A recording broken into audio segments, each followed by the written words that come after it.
नमस्कार, आप देख रहे हैं न्यूज़ वन इंडिया। आपके साथ मैं हूं सुरभि तिवारी। खबरों का रुख करेंगे। यूपी एटीएस का एक और बड़ा ऑपरेशन देखने को मिला है। हापुड़ से सेना के एक पूर्व जवान को हिरासत में ले लिया गया। पाकिस्तान के लिए जासूसी करने का आरोप लगा है एटीएस के एक अफसर पर। तो हापुड़ से सेना के एक पूर्व जवान को हिरासत में लेने का काम किया गया है।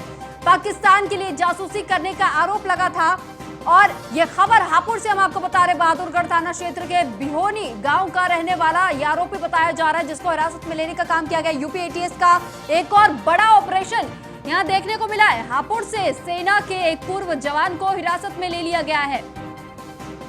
तो एक पूर्व जवान को हिरासत में लेने का काम किया है हापुड़ पुलिस ने। न्यूज़ वन इंडिया ये एक्सक्लूसिव तस्वीर दिखा रहा है उस पूर्व जवान की जिसको हिरासत में लेने का काम किया गया है। तो हापुड़ की एक खबर आपको बता रहे, जहां पर पाकिस्तान की जासूसी करने का आरोप लगा था। पाकिस्तान की तरफ से जासूसी करता था यहां, जिस वजह से आरोप लगा, जिसके बाद से हिरासत में लेने का काम किया गया इस पूर्व जवान को। तो पाकिस्तान के लिए जासूसी करता था पूर्व जवान, जिसके बाद से जैसे ही जानकारी अधिकारियों को मिली, इस पर कड़ी कार्रवाई की गई है। यूपी एटीएस का एक और बड़ा ऑपरेशन देखने को मिला। यूपी एटीएस की तरफ से बड़ी कार्रवाई करते हुए हापुड़ से सेना के एक पूर्व जवान को हिरासत में लिया गया है। इस पर अधिक जानकारी के लिए मोहित चौधरी हमारे संवाददाता हमारे साथ फोन लाइन पर जुड़ चुके हैं। मोहित, आपसे जानकारी चाहेंगे कि आखिर इस बात की जानकारी एटीएस को कब लगी कि ये जो जवान गिरफ्तार किया गया, हिरासत में लिया गया है, ये पाकिस्तान के लिए जासूसी करने का काम करता था?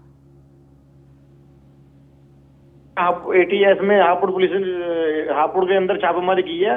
थाना बहादुरगढ़ क्षेत्र गांव बिहोनी में एटीएस की छापेमारी हुई है। कल एटीएस की टीम यहाँ पहुंची थी, जो एक जवान के से पूछताछ की थी। आज जो जवान है ये कुछ दिन पहले ही सेना छोड़कर यहाँ आया है। अब ये पूर्व जवान है और इससे पूछताछ की गई थी, लेकिन आज एटीएस की टीम इसे अपने साथ यहाँ से लेकर चली गई है। उसके बाद गाँव में अफरा तफरी का माहौल मचा गया। इस जवान के ऊपर जो है पाकिस्तान के लिए जासूस करने के आरोप लगे हैं। बताया जा रहा है कि कुछ दस्तावेज भी एटीएस टीम ने अपने कब्जे में लिए हैं और इसे साथ लेकर यहां से रवाना हो गई है। जी, तो क्या अब तक इस पूरे मामले पर कार्रवाई करने की बात सामने रखी जा रही है? क्या कार्रवाई की जाएगी? किस तरीके की रणनीति अब एटीएस की तरफ से तैयार की जा रही है? देखिए, फिलहाल आपको बता दें एटीएस की टीम जो है पूर्व जवान को अपने साथ लेकर यहाँ से जनपद से निकल गई है और उसके बाद जो एटीएस की जो टीम है उसे पूछताछ कर रही है। आगे जाके इसमें हो सकता है कोई और भी ज्यादा खुलासा हो सकता है। अभी फिलहाल इस बारे में कोई जानकारी नहीं है कि क्या क्या कार्रवाई इसमें की जा रही है। राघवेंद्र, बने रहिएगा आप हमारे साथ। यहाँ पर राघवेंद्र शुक्ला हमारे साथ जुड़ चुके हैं, ब्यूरो चीफ है। तो राघवेंद्र, आपसे जानकारी चाहेंगे कि एटीएस का बड़ा एक्शन यहाँ पर देखने को मिला है। ऑपरेशन के तहत इस पूर्व जवान को हिरासत में लिया गया है। पाकिस्तान के जासूसी करने का आरोप लगाया गया है। क्या कार्रवाई की जा रही है अब एटीएस की तरफ से? बिल्कुल, मैं आपको बता दूं कि एटीएस की एक बड़ी कामयाबी है। मिलिट्री इंटेलिजेंस के इनपुट पर जो है ये बड़ी कामयाबी मिली है और आरोपियों के खिलाफ लखनऊ के गोमती नगर पुलिस स्टेशन में आईपीसी की धारा 120 यानी षड्यंत्र एक साजिश रचने की धारा के तहत जो इसके खिलाफ कार्रवाई हो रही है। 123 आधिकारिक गोपनीयता अधिनियम ओएसए की धारा 3, 4, 5 और 9 की गैर कानूनी गतिविधि की रोकथाम अधिनियम यानी पूरी जो है यूएपीए की धारा 13 के तहत प्राथमिकी दर्ज हो सकती है। देर शाम तक एटीएस के बड़े अधिकारी यानी डीजी एटीएस आज प्रेस वार्ता के माध्यम से बड़ा खुलासा कर सकते हैं। ये हिंदुस्तान भर की जो भी संवेदनशील जगह थी उन जगहों के जो है गोपनीय फोटो साझा शेयर करने का आरोप है। ईमेल और व्हाट्सएप के थ्रू पाकिस्तानी राघवेंद्र, तो क्या सेना को इस बात की जानकारी नहीं थी, जरा सा भी भनक नहीं थी कि पाकिस्तान के लिए जासूसी करने का काम करता था सेना का ही पूर्व जवान? देखिए, जब बलरामपुर में एक आतंकी पकड़ा गया था उसके बाद से लगातार मिलिट्री इंटेलिजेंस और एटीएस के जो खुफिया लोग हैं वह इसके ऊपर बाकायदा निगाह बनाए हुए थे, इसकी सारी गतिविधियों पर ध्यान रख रहे थे और यही कारण है कि आज यानी शुक्रवार को ही इसको जो है तड़के पकड़ा गया है। इसके घर यानी हापुड़ जो इसका पैतृक निवास था वहीं से इसकी गिरफ्तारी हुई है। अयोध्या के राम मंदिर का भी फोटो साझा करने का इसके ऊपर आरोप है और कहीं ना कहीं से उन तमाम सारी चीजों की पुष्टि होते ही मिलिट्री इंटेलिजेंस के इशारे पर एटीएस यूनिट ने इसके घर से इसे दबोचा और बड़ी कार्रवाई करने की तैयारी कर रही है। देर शाम तक ही आज प्रेस वार्ता के माध्यम से और भी तमाम सारे मुद्दों को यूपी एटीएस खुलासा कर सकती है। तो राघवेंद्र, सवाल यहाँ ये बनता है कि अगर सेना का पूर्व जवान कहा जा रहा है इस आरोपी को, तो क्या इस पूरे मामले में हस्तक्षेप करेगी सेना? क्या सेना ही इस मामले की आगे की कार्रवाई करेगी या फिर एटीएस ही इसकी जिम्मेदारी लेगी और आगे की कार्रवाई एटीएस की तरफ से ही की जाएगी? देखिए, भारतीय दंड विधान के अंतर्गत जो भी महत्वपूर्ण धाराएं हैं उनका कहीं ना कहीं से न्यायालय अनुपालन कराता है और जिम्मेदारी जो है कहीं ना कहीं से उत्तर प्रदेश पुलिस की बनती है, क्योंकि यह मिलिट्री टीम से ये सेवानिवृत्त हो चुका था, ये बाकायदा पेंशनर था, इसने बीआरएस ले लिया था कम समय में ही, और उसके बाद से जो है यह पाकिस्तानी खुफिया एजेंसी के संपर्क में था। निश्चित तौर पर जो कानूनी कार्रवाई करनी है वह उत्तर प्रदेश पुलिस को करनी है, यानी गोमती नगर थाने में इसके खिलाफ जो मुकदमा दर्ज कराया जा रहा है 120 BA के तहत कार्रवाई होनी है। निश्चित है कि जो भी तमाम सारी अभियोग पंजीकृत होने हैं, तमाम सारे जो वाद हैं, वो उन सभी पर कहीं ना कहीं से उत्तर प्रदेश पुलिस कार्रवाई करेगी और यूपी पुलिस ही इन्हें सजा दिलाएगी। राघवेंद्र, क्या इस बात का पता चल पाया है कि किन लोगों के लिए जासूसी करने का काम करता था ये आरोपी? बिल्कुल, देखिए, पाकिस्तानी जो खुफिया एजेंट है वह वहाँ के आतंकी संगठनों से जुड़े हों, चाहे वो लश्कर तौयबा की बात की जाए, जैसे मोहम्मद की बात की जाए, इन तमाम सारे लोगों का जो है यहाँ पर जो है इंडिया में रहा। तो हमारा संपर्क राघवेंद्र शुक्ला से यहाँ टूट गया है, उनसे संपर्क साधने की कोशिश करेंगे, लेकिन फिलहाल ये जानकारी आपको दे दें कि यूपी एटीएस का एक बड़ा ऑपरेशन यहाँ पर देखा गया है। हापुड़ से एक पूर्व जवान को हिरासत में लेने का काम किया गया है। सेना का पूर्व जवान बताया जा रहा है ये आरोपी, जिस पर यह आरोप लगाया जा रहा है कि वो पाकिस्तान के लिए जासूसी करता था, जिसके तहत अब इसे हिरासत में ले लिया गया है। तो एक बार फिर हमारे संवाददाता मोहित के पास लौटेंगे। मोहित, आपसे जानकारी चाहेंगे कि अब तक किन किन लोगों से इस आरोपी के तार जुड़े होने की खबर सामने आई है, क्या इस बात का कुछ पता चला है? मोहित, क्या आपको हमारी आवाज मिल रही है?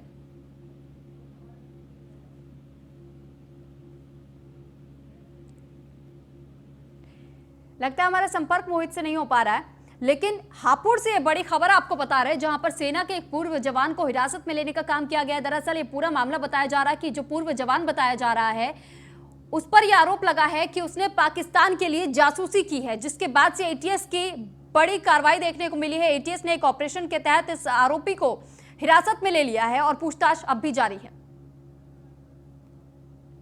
तो ग्रेटर नोएडा में बेखौफ बदमाशों का आतंक लगातार जारी है। ग्रेटर नोएडा में लगातार ऐसी खबरें सामने आती रहती है। जब बदमाशों का आतंक देखा जाता है तो बदमाशों का आतंक एक बार फिर से ग्रेटर नोएडा में बना हुआ है। बेखौफ बदमाश नजर आ रहे, दिन दहाड़े पेट्रोल पंप कर्मचारियों से लूट की घटना को अंजाम देने का काम किया है। तो पेट्रोल पंप के मैनेजर से 8 लाख रुपए लूटा है और ग्रेटर नोएडा के सूरजपुर थाना क्षेत्र की यह घटना बताई जा रही है। इस पर अधिक जानकारी के लिए ललित पंडित हमारे संवाददाता हमारे साथ फोनलाइन पर जुड़ चुके हैं।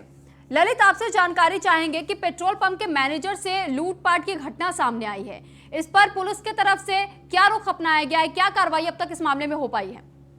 जी बिल्कुल, सूरजपुर थाना क्षेत्र का मामला। यहाँ पर देवला में एक इंडियन ऑयल का पंप का मैनेजर, जो कि उसके पास में कैश कलेक्शन जो हुआ था उसको स्कूटी में रख करके लेकर के जा रहा था। साथ ही में जैसे वो वहां से निकलता है बैंक में जमा करने के लिए कैश लेकर के जा रहा था, रास्ते में बाइक सवार बदमाश उसके पास में आते हैं और उसके पिस्टल के बल पर वहां उसके लूट को अंजाम देते हैं। जब पंप का मैनेजर है उसके इस मामले में जानकारी दी गई तो उसके द्वारा बताया गया कि लगभग 8 लाख रुपए कैश उसके पास मौजूद था, जो बदमाशों के द्वारा छीन लिया गया है। वहीं जब इस मामले में हमने डीसीपी सेंट्रल नोएडा से इस मामले में जानकारी करी, उसके द्वारा बताया तो कुछ अहम तथ्य मिले हैं, तो उनके बेसिस पर जल्दी इस मामले में जो कैश है कैश को भी रिकवर करके बदमाश से बदमाश गिरफ्तार करेगी। जी ठीक है, आपका तमाम जानकारी हम तक पहुंचाने के लिए। तो ग्रेटर नोएडा से खबर आपको बता रहे थे, दिन दहाड़े पेट्रोल पंप कर्मचारी से लूट की घटना को अंजाम दिया गया। पेट्रोल पंप के मैनेजर से 8 लाख रुपए लूटे गए हैं बदमाशों की तरफ से। ग्रेटर नोएडा में लगातार बदमाशों का बेखौफ अंदाज देखा जा सकता है।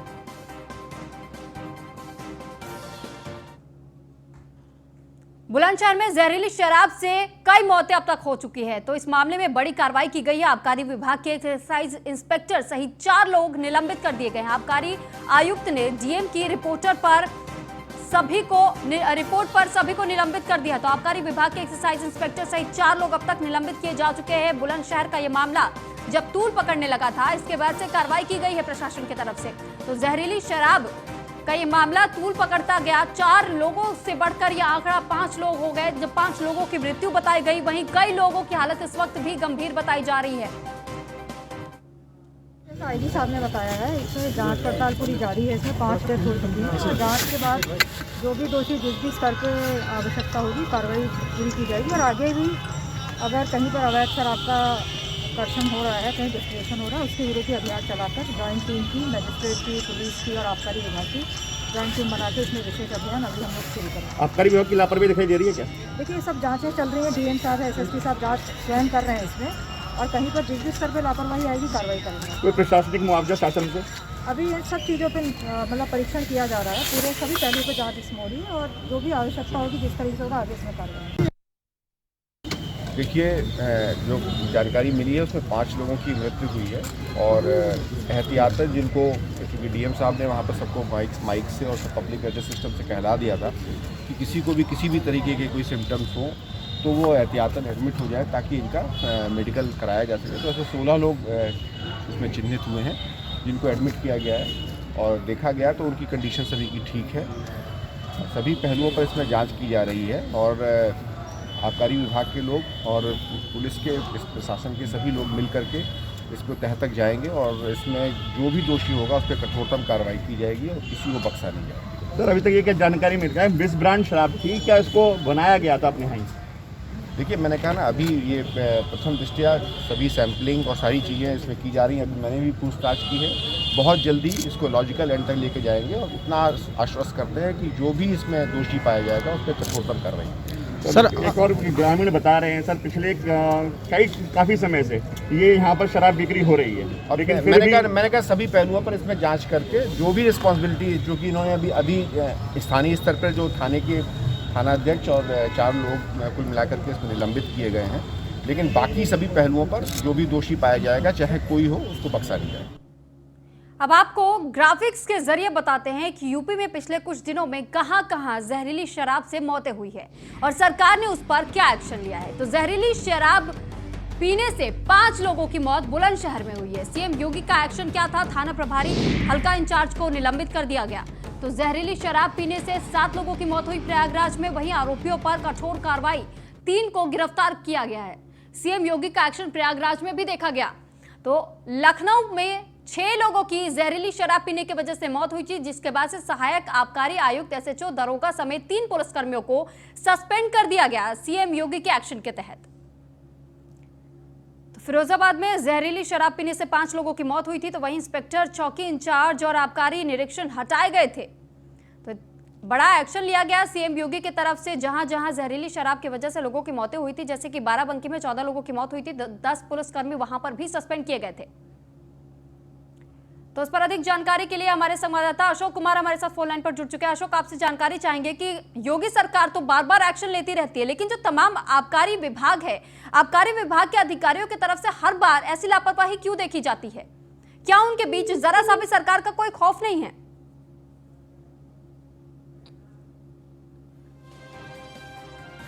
तो बुलंदशहर से खबर सामने आई थी, जहां पर जहरीली शराब पीने की वजह से कई लोग इस जहरीली शराब का शिकार हुए थे, जिनकी वजह से 5 लोगों की अब तक जाने जा चुकी है। तो वहीं करीब 18 ऐसे लोग बताए जा रहे हैं जिनकी हालत इस वक्त नाजुक बनी हुई है, अस्पताल में उनका इलाज चल रहा है।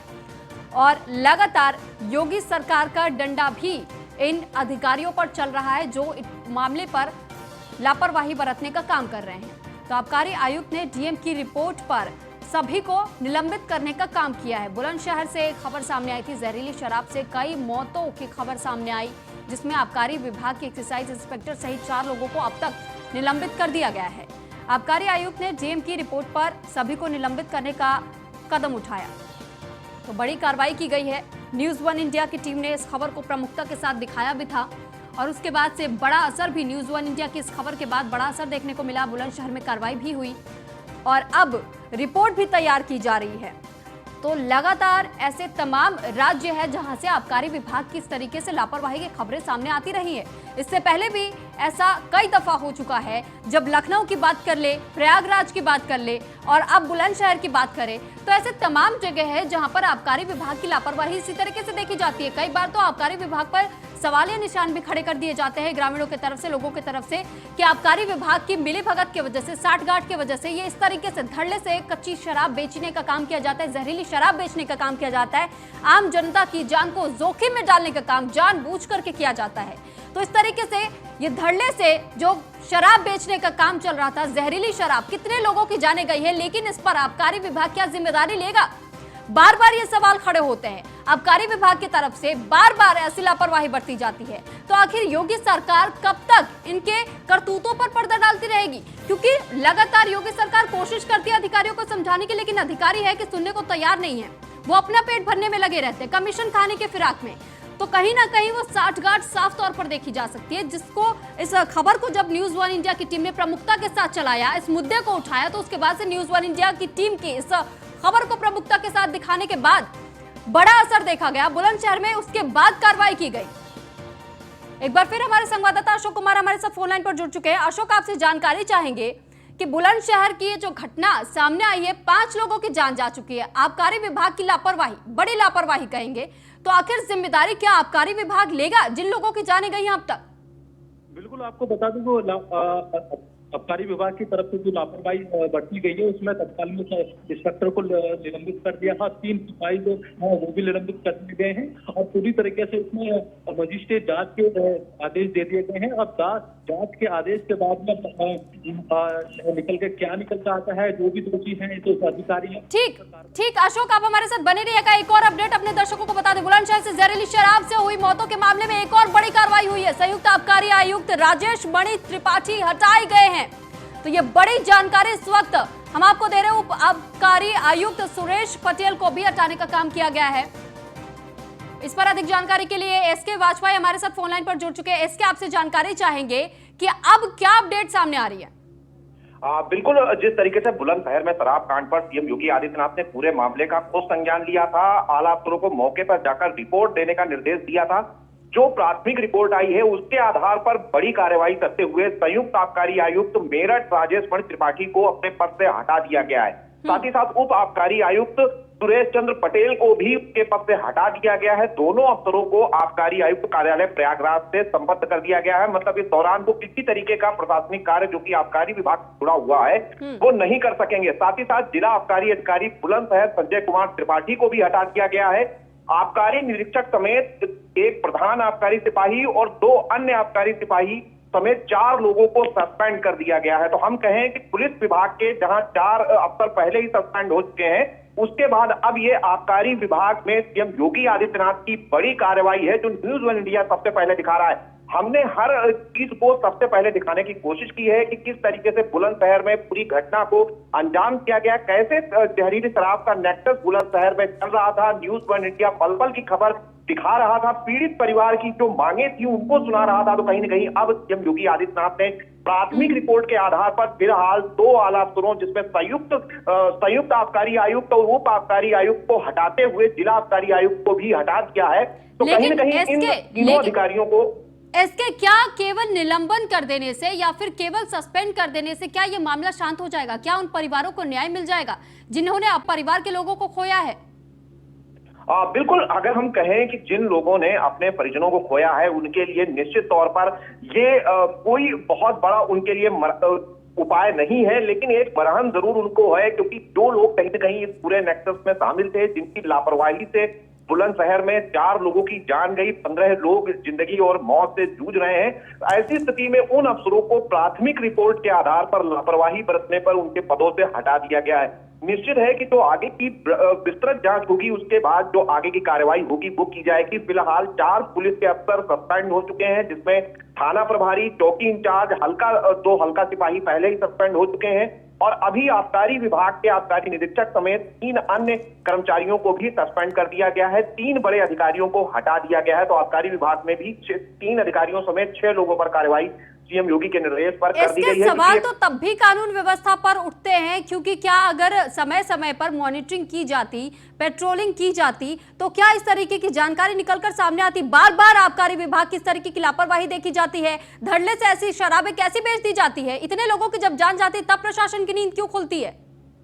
बिल्कुल निश्चित है, क्योंकि जिस तरीके से आबकारी विभाग की लापरवाही है और उनकी पेट्रोलिंग हो या कहीं न कहीं स्थानीय स्तर पर किस तरीके से जहरीली शराब और अवैध शराब का काम चल रहा है, इस पर कार्रवाई न करना हो, ये जो शिथिलता उन्होंने बरती है कहीं ना कहीं उसी का परिणाम है कि बुलंदशहर और बाकी जैसे जिलों में जो घटनाएं हुई हैं कहीं ना कहीं उन्हीं का परिणाम है। उस पर फिलहाल अभी फौरी तौर पर उनको पदों से हटाया गया और इन सभी अधिकारियों के खिलाफ में जांच होगी और जांच के बाद दोषी पाए जाने पर इनके खिलाफ अन्य कार्रवाई की जाएगी, मतलब FIR और बाकी जो चीजें हैं वो कार्रवाई भी इनके खिलाफ होगी। तो निश्चित है फिलहाल इनको इनके पदों से हटा दिया गया है ताकि जांच किसी प्रकार प्रभावित न हो। ये जरूर है कि जिस तरीके की लापरवाही आबकारी और पुलिस की बुलंदशहर में हुई है वो निश्चित ही बड़ी है और वो सिर्फ हटा दिए जाने से या सस्पेंशन से खत्म नहीं होने वाली है, लेकिन ये जरूर है कि प्राथमिक तौर पर कार्रवाई यूपी सरकार की तरफ से बुलंदशहर में कर दी गई है। ठीक है, इसके बहुत बहुत शुक्रिया आपका तमाम जानकारी हम तक पहुंचाने के लिए। बुलंदशहर में शराब कांड के बाद मुनादी करा रहा है प्रशासन। लाउडस्पीकर के जरिए लोगों से प्रशासन ने अपील की है, शराब पीकर जिनकी तबीयत बिगड़ी वो ब्लॉक में संपर्क करें। जहरीली शराब पीने से अब तक 5 लोगों की मौत हो चुकी है, तो लाउडस्पीकर के माध्यम से लोगों को जागरूक करने का काम यहाँ पर प्रशासन की तरफ से किया जा रहा है। जब बुलंदशहर में ऐसी घटना घट गई, 5 लोगों की जहरीली शराब पीने की वजह से मौत हो गई, तो उसके बाद से प्रशासन की नींद खुली है, प्रशासन अपने काम पर लग गया है, जो काम प्रशासन को कहीं ना कहीं पहले करना चाहिए था। झांसी में प्रेमनगर थाना क्षेत्र के एक चर्च परिसर में करीब 10 कौवे मृत पाए जाने के बाद इलाके में हड़कंप मच गया। जानकारी मिलने के बाद मौके पर स्वास्थ्य विभाग की टीम ने सभी कौवों का पोस्टमार्टम कराया गया।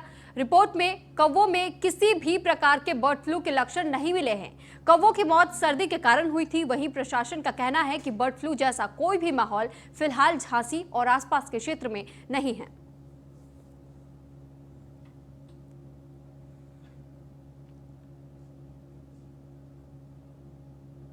तो झांसी के मौरानीपुर में एक भीषण सड़क हादसा हो गया, जिसमें बस और एम्बुलेंस की आमने सामने टक्कर हो गई।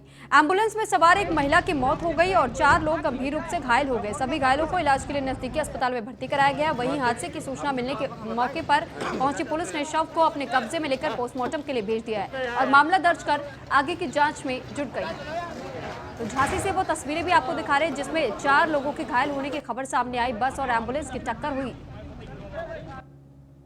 इसमें 4 लोग सवार थे, जिसमें माताजी स्नेहलता गुप्ता जिनकी उम्र लगभग 70 साल है, उनकी मृत्यु हो चुकी और 3 लोगों को प्राथमिक उपचार के बाद झांसी भेजा गया, जिसमें से एक मनीष गुप्ता बहुत ही ज़्यादा क्रिटिकल है जी। ये सभी घायल कहाँ के बताए गए? ये घायल नौगांव के बता रहे हैं, नौगांव के रहने वाले। इमरान खान। आप एम्बुलेंस के ड्राइवर। हाँ। क्या घटना हुई, कैसे हुई थी? हम लोग झांसी जा रहे थे तो वैसे पुल पार किया हमने, तो सामने से बस आ रही थी, हमने उसको सीधे सामने से चला आया। अब गाड़ी जो है सीधे रॉन्ग साइड से गाड़ी आई, सीधी सामने गाड़ी मार दी। हमने जब तो ब्रेक लगा के गाड़ी खड़ी, सीधी बस एकदम सामने से घली, हम लोग फंस गए बस। अच्छा, ये आप एम्बुलेंस में जो मरीज थे कहाँ से लेके आए? नौगांव से। नौगांव से कहाँ जा रहे थे? झांसी। आगरा के बाग कस्बा क्षेत्र में बीते कई महीनों से गंदे पानी के समस्या से जूझ रही एक महिला का गुस्सा फूट पड़ा। महिला बाल्टी में गंदा पानी भरकर नगर पालिका कार्यालय पहुंची और जमकर हंगामा किया। महिला का आरोप है कि मामले को लेकर के कई शिकायतें की गई, लेकिन अब तक कोई कार्रवाई नहीं हुई। वहीं महिला ने उप जिलाधिकारी से जल्द समस्या के समाधान की मांग भी की। तो आगरा से खबर जहां आपको बता रहे हैं कि गंदे पानी की समस्या से जूझने के बाद लंबे समय से जब लोग परेशान चल रहे थे, इस दौरान एक महिला ने गंदे पानी का कंटेनर भरकर वो नगर पालिका के पास पहुंच गई। ये भैया दरअसल ऐसा है कि पिछले 1.5 साल से हमारे घर में पानी की बहुत बड़ी समस्या है। मेरे फादर तब जिंदा थे, अभी उनकी डेथ हो गई है 12 दिसंबर 2019 को, तो ही पास्ड अवे। तो जब वो जिंदा थे उन्होंने ये एप्लीकेशन चेयरमैन साहब के लिए लिखी थी, जो यहाँ पर दी और ये इन्होंने रिसीव भी की है। पहले तो उन्होंने दी थी तो रिसीव नहीं कराई थी, फिर दूसरी मैंने दी तो मैंने रिसीविंग ली। ये बताया कि मेरे घर में पानी की बहुत समस्या है, हमारे यहाँ पीने का तो क्या मुंह धोने तक का आचमन के लिए भी पानी नहीं है, और जो आ रहा है उसमें मोरंग और रेत और बालू इतना ज्यादा है कि ये कहाँ। फिलहाल इस बुलेटिन में इतना ही। नमस्कार।